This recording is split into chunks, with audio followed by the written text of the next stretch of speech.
ओम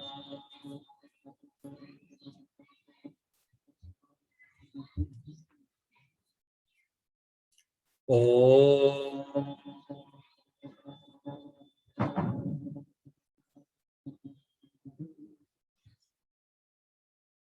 ओम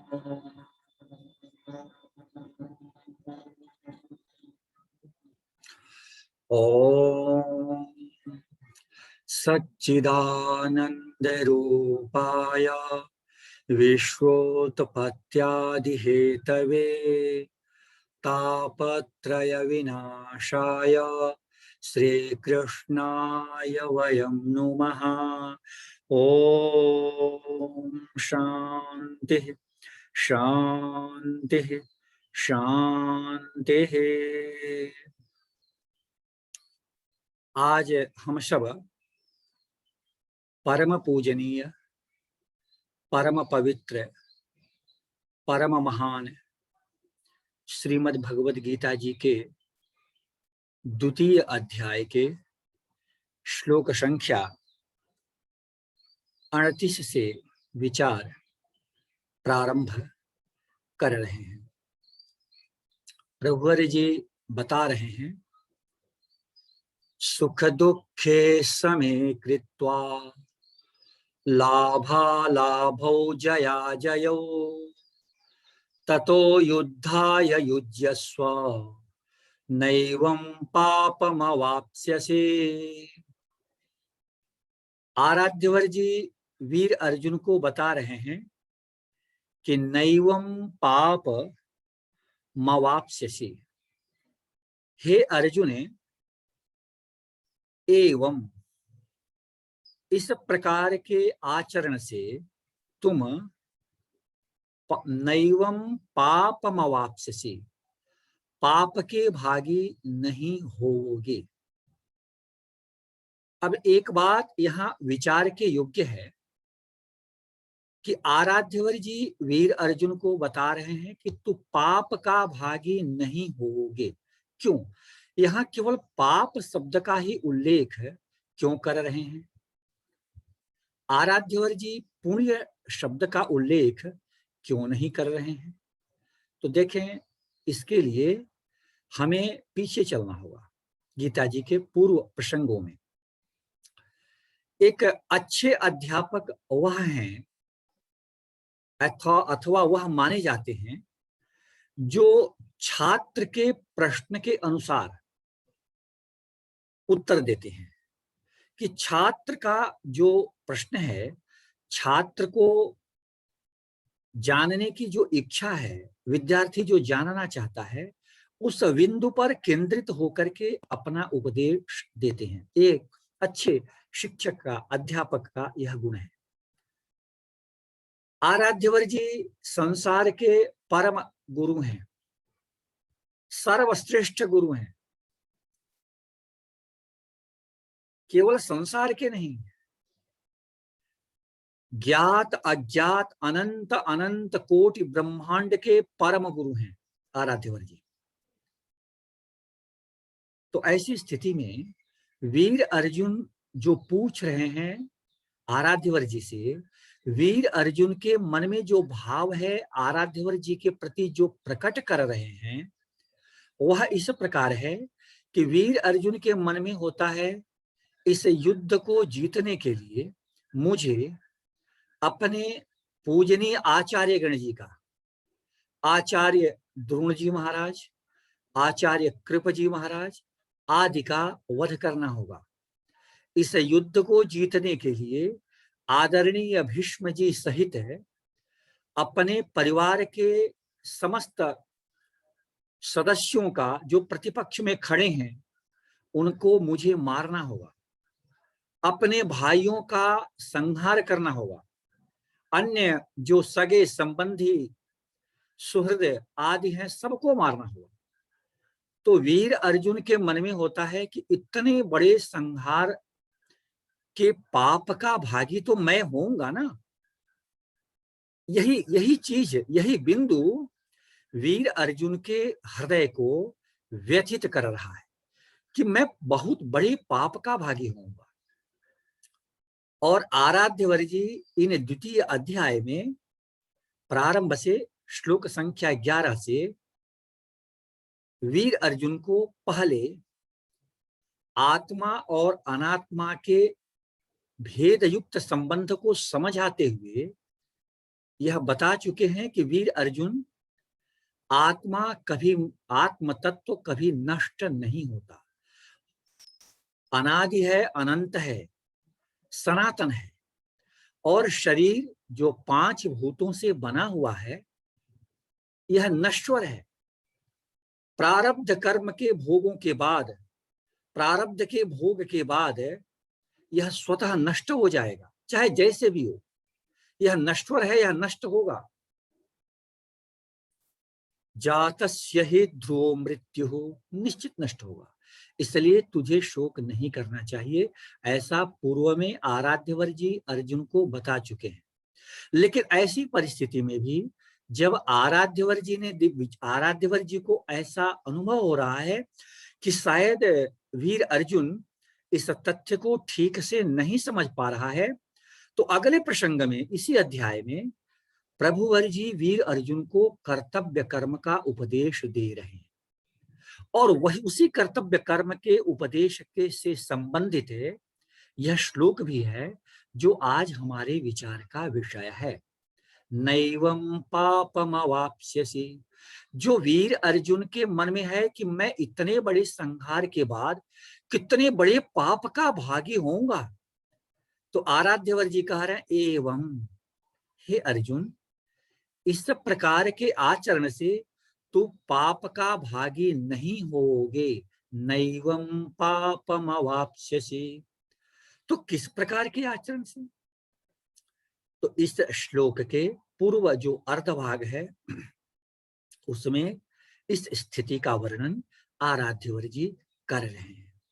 सुख दुखे समे कृत्वा लाभा लाभो जया जयौ, सुख दुखे समे कृत्वा। अब यहां देख लिया जाए, जो आराध्यवर जी पूर्वार्ध में वर्णन कर रहे हैं इसमें 2-2 शब्द एक साथ जुड़े हुए हैं। सुख दुख, लाभा लाभो, लाभ और अलाभ अर्थात हानि, अलाभ अर्थात हानि। जया जयो, जय विजय, जय अर्थात विजय, और अजय अर्थात पराजय। तो यहां एक विचार का बिंदु है कि आराध्यवर जी 2-2 शब्दों के साथ 2-2 शब्दों को जोड़ करके वीर अर्जुन को समझा रहे हैं। सुख दुखे, लाभा लाभो, जया जयो। तो क्या आराध्यवर जी का दोनों शब्दों को एक साथ जोड़ करके अर्जुन को उपदेश देना, इसके पीछे कोई निहित अर्थ है बताने के लिए अर्जुन को, अथवा यह उपदेश के क्रम का एक संयोग है? तो यह उपदेश के क्रम का एक संयोग भी हो सकता है, लेकिन यदि हम थोड़ा विचार करते हैं तो इसका अन्य निहित अर्थ भी हो सकता है। दोनों स्थितियां हो सकती हैं। तो निहित अर्थ क्या हो सकता है? निहित अर्थ यह हो सकता है, सुख दुखे, लाभा लाभो, जया जयो, अर्थात आराध्यवर जी वीर अर्जुन को उनके कर्तव्य कर्म को बताने के क्रम में यह बता रहे हैं कि अर्जुन, जीवन की इस यात्रा में सुख और दुख ये दोनों साथ जुड़े हुए हैं। सुख दुखे, यदि हमें ऐसा लगता है कि बड़े हम सुखी हैं, तो हमें यह तथ्य भी ध्यान में रखना है कि इस सुखपूर्ण परिस्थिति के साथ दुखपूर्ण स्थिति भी बिल्कुल जुड़ी हुई है, साथ में जुड़ी हुई है। ऐसा नहीं है कि बस ये कहीं दूर से आएगी कुछ लंबे समय के बाद। नहीं नहीं, सुख दुखे ये दोनों बिल्कुल भाई हैं, बिल्कुल जुड़े हुए हैं। ऐसे ही यदि लाभा लाभो, इस शब्द पर भी हम विचार करें, लाभ और हानि, तो दोनों शब्दों को जोड़ करके मानो प्रभुवर जी वीर अर्जुन को बता रहे हैं कि हे अर्जुन, जीवन की इस यात्रा में यदि किन्हीं व्यक्ति को लाभ हो रहा है तो उन्हें यह तथ्य भी ध्यान में होना चाहिए कि लाभ के साथ हानि भी होगी। यह जीवन का शाश्वत सत्य है। यदि लाभ है तो साथ में हानि जुड़ी हुई है। हमें इस तथ्य को स्वीकार करके जीवन को जीना है। ऐसा नहीं है कि केवल बस लाभ ही लाभ। और जया जय, विजय और पराजय, जरा इन शब्दों पर भी देख लें। जीवन की यात्रा में यदि कहीं संग्राम में अथवा किन्हीं अन्य स्थलों पर यदि हम विजित होते हैं तो हमें यह तथ्य भी स्वीकार करके चलना है कि पराजय भी विजय का ही भाई है। विजय है तो पराजय भी। इसी तथ्य को बताने के लिए आराध्यवर जी सुख दुखे, लाभा लाभो, जया जयो, इन तीनों स्थितियों के जो दोनों विभाग हैं उनको जोड़ करके आराध्यवर जी उपदेश दे रहे हैं कि दोनों जुड़े हुए हैं। एक संसार के उदाहरण को हम समझने के लिए ले सकते हैं। हम पैदल आगे बढ़ते हैं, जीवन की इस यात्रा में चलते हैं, फिरते हैं, तो हम ध्यान दें कि एक पैर हमारा आगे है और दूसरा पैर हमारा पीछे है। अब यदि हम यह सोचें कि ये जो पीछे वाला पैर है ये क्यों है भाई पीछे, ये भी आगे वाले पैर के साथ ही रहता, तो क्या दोनों पैर यदि एक साथ आगे चलते हैं तो हम चल सकते हैं? नहीं चल सकते हैं, हम गिर जाएंगे। चल करके हम देख लें। तो दोनों पैर जुड़े हुए हैं, एक आगे है और एक पीछे है। तो जो पीछे है हमें यह पता है कि पिछला पैर भी आगे आएगा और जो अगला पैर जो पीछे गया, अगला पैर जो है वह पीछे आएगा। यही तो जीवन है। हमारे जीवन की इस यात्रा में यदि कुछ क्षण ऐसे आ रहे हैं कि हमें लग रहा है कि बड़े ही हम सुखी हैं, तो हमें ध्यान होना चाहिए कि बस उसका भाई जो दुख है वो इसके साथ लगा हुआ है और इसके बाद वही आने वाला है। ऐसे ही लाभ यदि जीवन की यात्रा में हुई तो उसका भाई हानि भी पीछे है, वो आने वाला है। और फिर यदि यह हानि हमारे जीवन में कुछ हो रही है तो बस उसका भाई लाभ है पीछे है, वो अब आगे आने वाला है। ऐसे ही विजय और पराजय के भी विषय में हम समझ सकते हैं। तो एक संदेश इसका हो सकता है कि हम सबके लिए अर्जुन को निमित्त बना करके आराध्यवर जी हमें जीवन की इस यात्रा के लिए उपदेश दे रहे हैं कि हे प्राणी, हे मानव, घबराओ मत, यही तो जीवन है। सुख और दुख दोनों की सम्मिलित यात्रा ही जीवन है। लाभ और हानि इन दोनों की सम्मिलित यात्रा ही जीवन है। विजय और पराजय इन दोनों की सम्मिलित यात्रा ही जीवन है। यही तो जीवन है। मानो इन दोनों संयुक्त शब्दों के द्वारा आराध्यवर जी हमें उपदेश दे रहे हैं। अब एक दूसरा भी बिंदु का विचार का है कि सृष्टि में परमात्मा ने इस रचना में सुख के साथ दुख, लाभ के साथ हानि और जय के साथ पराजय ये जोड़ क्यों दिया? केवल सुख ही सुख होता, केवल लाभ ही लाभ होता, केवल ये विजय ही विजय होता। तो जरा हम विचार करें, देखें, यह सृष्टि का नियम है कि दो के संयोग से ही यह सृष्टि चलती है। यही तो जीवन है। एक और उदाहरण हम लेते हैं। किसी व्यक्ति को नमक न दिया जाए, थोड़ा मिर्चा न दिया जाए और केवल उनके जीवन में केवल मिठाई मिठाई चीनी ही दिया जाए, तो आप देख करके देख लें, मिठाई खाते खाते संभव है कि शुगर की बीमारी हो सकती है। ये भी हो सकता है केवल मिठाई खाते खाते। और केवल मिठाई ही दिया जाए ना तो वो मिठाई खाते खाते वो महानुभाव ऊब जाएंगे और कहेंगे कि नहीं नहीं, अब मुझे मिठाई नहीं खाना। जीवन की यात्रा में यदि दुख को परमात्मा ने हटा दिया होता, हानि को हटा दिया होता, पराजय को हटा दिया होता और केवल सुख ही रहता, तो क्या हमें यह लगता कि हम सुखी हैं?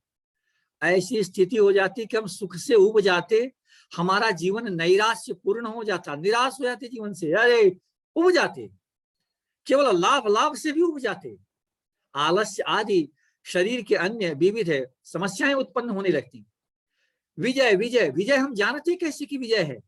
यदि पराजय हमारे जीवन में न हो, असफलता हमारे जीवन में न हो, तो फिर हम कैसे जाने कि यह सफलता है, कैसे जाने कि यह विजय है?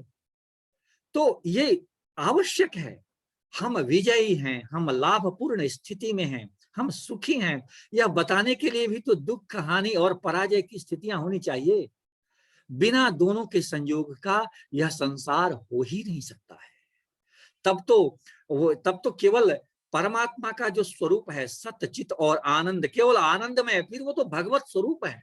संसार है, संसार इसी कारण है कि सुख और दुख दोनों का समन्वय है। संसार इसी कारण है कि लाभ और हानि, लाभा लाभो, ये दोनों का समन्वय है। यही तो संसार है, संसार यही है। जया जयो, विजय और पराजय का समन्वय के समन्वय का नाम ही तो संसार है। इसलिए प्रभुवर जी इन दोनों शब्दों का एक साथ प्रयोग कर रहे हैं। लाभा लाभो जया जयो। आराध्यवर जी कहते हैं, ततो युद्धाय युज्यस्व। हे अर्जुन, इन तीन परिस्थितियों का जो संयुक्त वर्णन किया आराध्यवर जी ने, समझा रहे हैं कि देखो अर्जुन, सुख दुख को एक समान मान करके जियो, एक समान। इसको किसी को बड़ा और किसी को छोटा मत मानो। लाभ और हानि को एक समान मान करके जियो, किसी को श्रेष्ठ और किसी को कनिष्ठ मत मानो। विजय और पराजय को एक सदृश अनुभव करके जियो। ये हमारा प्रिय है विजय और पराजय अप्रिय है, ऐसा मान करके मत जियो। यह संसार का यही संसार है और ये संसार का यही स्वरूप है। और आराध्यवर जी, ततो युद्धाय युज्यस्व।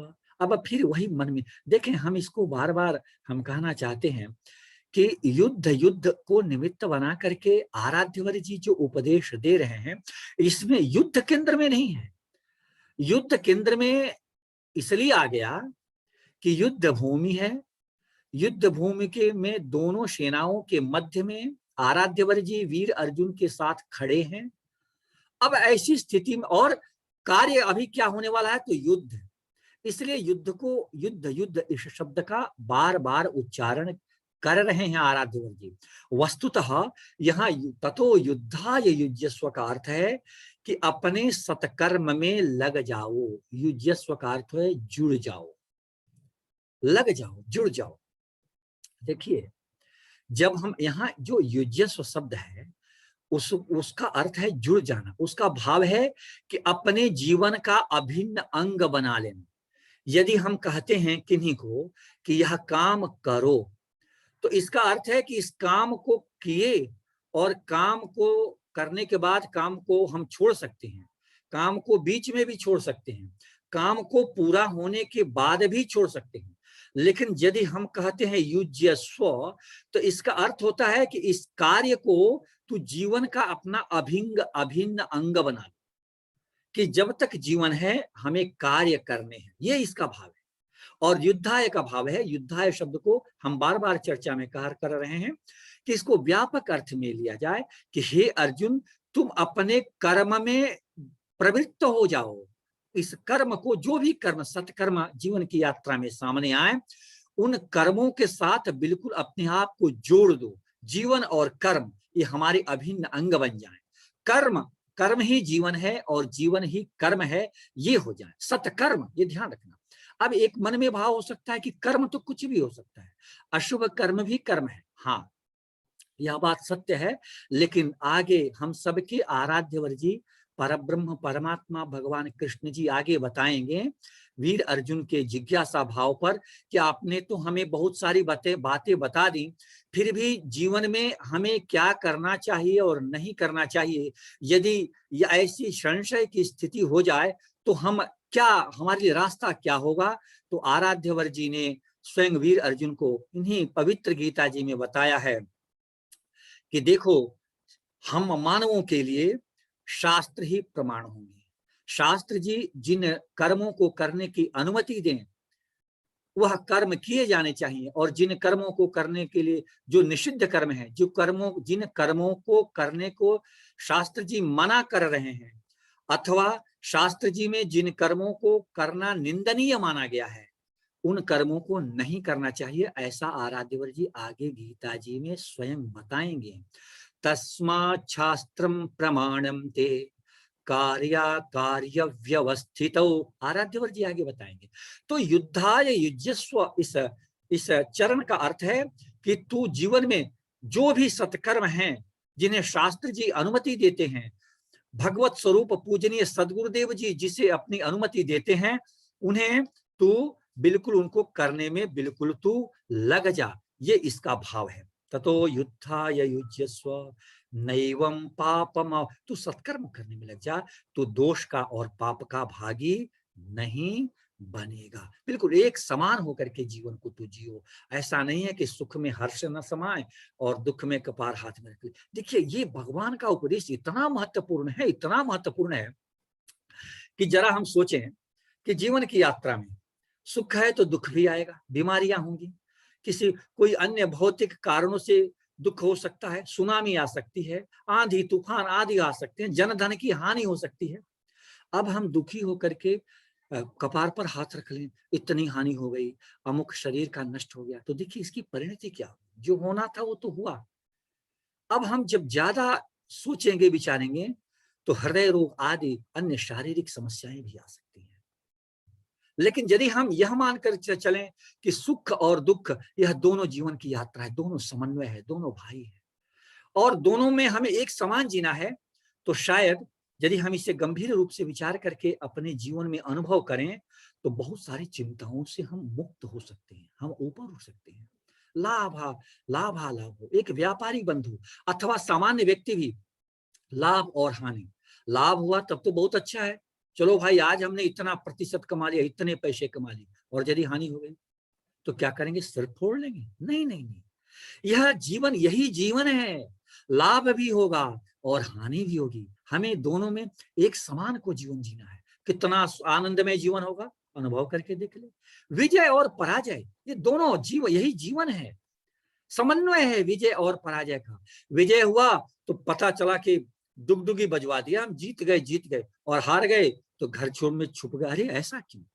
नहीं नहीं, विजय और पराजय को यदि हम एक समान दृष्टि रख करके जिए तो आप बताएं कितना आनंदमय और सुखमय जीवन होगा। यह तो ऐसा जीवन हो जाएगा कि व्यक्ति बिना किसी दबाव के, बिना किसी तनाव के, अपने पूरे सामर्थ्य के अनुसार अपने सत्कर्तव्य, अपने सत्कर्म का निर्वहन करेगा और आनंद के साथ करेगा। यही जीवन है। तो आराध्यवर जी वीर अर्जुन को कह रहे हैं कि देखो, इस प्रकार से यदि तुम जीवन को जीते हो, एक समान भाव रख करके जीते हो, तो तू पाप का भागी नहीं होगी। एक अर्थ यह हो सकता है इस श्लोक का। इस श्लोक का एक अन्य अर्थ भी हो सकता है, वह कैसे होगा ये देखें। सुख दुखे समे कृत्वा, अब सुख दुखे समे कृत्वा, सम परमात्मा का एक नाम है, समोहम सर्वभूतेषु। तो जीवन की यात्रा में सुख हो या दुख हो, लाभ हो या हानि हो, जय हो या पराजय हो, सबको कृत्वा का अर्थ मान लें स्थापयित्वा, सबको परमात्मा के चरणों में अर्पित कर दो। सुख दुखे समे कृत्वा, सम स्वरूप परमात्मा, सब में समान रूप में रहने वाले जो परमात्मा है, सब ये जो भी जीवन के सुख हैं, दुख हैं, जय है, पराजय है, हानि है, लाभ है, सब भगवान को, भगवान के चरणों में हम अर्पित कर दें। यदि जीवन में सुखपूर्ण अनुभूति हो तो हम यह माने कि भगवान यह सब कुछ आपकी अहेतुकी कृपा है, और दुखपूर्ण स्थिति हो तो भी हम हरि इच्छा यह मान लें। लाभ हो तो भगवान ये सब कुछ आपकी कृपा है, और हानि हो तो हरि इच्छा, प्रभु आपकी इच्छा, सब कुछ जैसी आपकी इच्छा है। विजय हो तो भगवत आपकी अहेतुकी कृपा, और पराजय हो तो भगवान आपकी इच्छा। न सुख अच्छा है न दुख अच्छा है, हे हम सब के परम पूज्यवर, आप जैसा भी रख दें, जिस स्थिति में रख दें, वह संसार अच्छा है, इस भाव के साथ जिए, सब कुछ भगवान को अर्पण कर दें, तो देखें जीवन कितना आनंदमय हो जाएगा। हम इस श्लोक का एक अन्य अर्थ यह भी कर सकते हैं।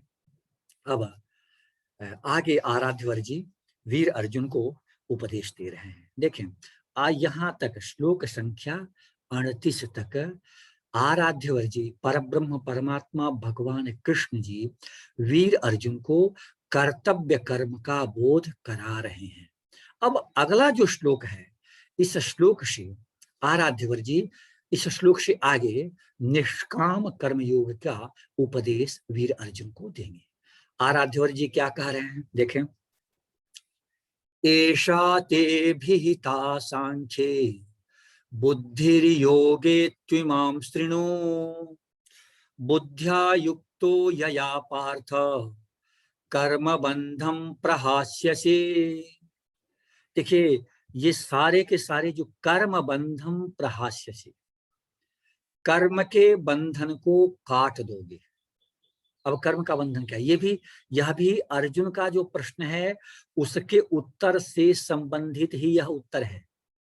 वीर अर्जुन का जो प्रश्न है कि इतने बड़े नरसंहार के बाद, अपनों के नरसंहार के बाद, अपने कुल के नरसंहार के बाद जो इतना असहनीय पाप होगा जिसकी कल्पना नहीं की जा सकती है, तो उस पाप से तो हम बचेंगे ना। तो पहले तो आराध्यवर जी पूर्व श्लोक में बताए कि तू पाप का भागी नहीं होगा, भगवान बता दिए, और इस श्लोक में उसी को विस्तारित रूप से बताना प्रारंभ कर रहे हैं इस श्लोक और आगे के श्लोकों में कि कर्म बंधम प्रहास्यसि। हे अर्जुन, तू कर्म के बंधन को काट देगा। तो कर्म के बंधन को काट देगा, ये क्या इसका तात्पर्य है? तो इसका तात्पर्य है कि हम प्राणी अपने स्थूल शरीर, सूक्ष्म शरीर और कारण शरीर से जो भी शुभ अशुभ कर्म करते हैं, इसकी एक अदृश्य छाया इस जीवात्मा के साथ जुड़ती है। दो शब्द हैं, एक है अदृष्ट और दूसरा है वासना, ये जुड़ते हैं। अब हम कहेंगे कि हम कह सकते हैं कि हम कहाँ जुड़ते हैं, कहाँ ये संयुक्त होते हैं, कैसे दिखता है, तो हम उसको देख क्या सकते हैं, अनुभव कर सकते हैं, और देखने के लिए हमारे पास समय कहाँ है इस संसार में। लेकिन परब्रह्म परमात्मा भगवान कृष्ण जी की बनाई हुई इस व्यवस्था में अदृष्ट और वासना ये बिल्कुल जुड़ा हुआ है त्रिगुणात्मक शरीर से। अदृष्ट भोगों का निर्माण करता है और वासना हमें उन भोगों की तरफ, उन भोगों से जोड़ती है, ये दोनों चलता है। तो प्राणी देखें, भगवान की बनाई हुई यह स्वाभाविक ऑटोमेटिक स्थिति है, जिसे अंग्रेजी में ऑटोमेटिक कहते हैं। स्वाभाविक रूप से परमात्मा भगवान कृष्ण जी की यह बनाई हुई व्यवस्था है कि हम प्राणी जो भी शुभ अथवा अशुभ कर्म करते हैं, वह बिल्कुल उसकी अदृश्य छाया से हम संयुक्त होते जाते हैं। यह जीवात्मा जुड़ जाता है उसकी अदृश्य छाया से। तो और जो हम चाहे या ना चाहे वो जुड़ेगा, शुभ या अशुभ। शुभ कर्म के यदि वह जुड़ता है और अशुभ कर्म करता है तब भी वह जुड़ता है। तो यहाँ जो आराध्यवर जी कह रहे हैं कि कर्म बंधम प्रहास्यसि। वीर अर्जुन, यदि तू यह मानता है कि मैं पाप का भागी बनूंगा, यदि तू ये भी मान ले, तो कर्म बंधम प्रहास्यसि, तू कर्म के बंधन को काट देगा। अगर मान लो, एक तो भगवान ने कहा कि नैवम, पूर्व श्लोक में कि नैवम पापम अवाप्स्यसि, इस प्रकार से तू कार्य करेगा तो पाप का भागी नहीं होगा। लेकिन यदि फिर भी प्रभुवर जी को लग रहा है कि शायद अर्जुन अभी ठीक इस तथ्य को ठीक से समझ नहीं पा रहे हैं, तो आराध्यवर जी कह रहे हैं कि मान लो कि तू पाप का भागी बन गया, ये मान लो थोड़ी देर के लिए। हालांकि अगर ऐसा कर्म करेगा तो पाप का भागी नहीं होगा, लेकिन मान लो कि अगर हो गया तो कर्म बंधम प्रहास्यसि, कर्म के बंधन को तू काट देगा।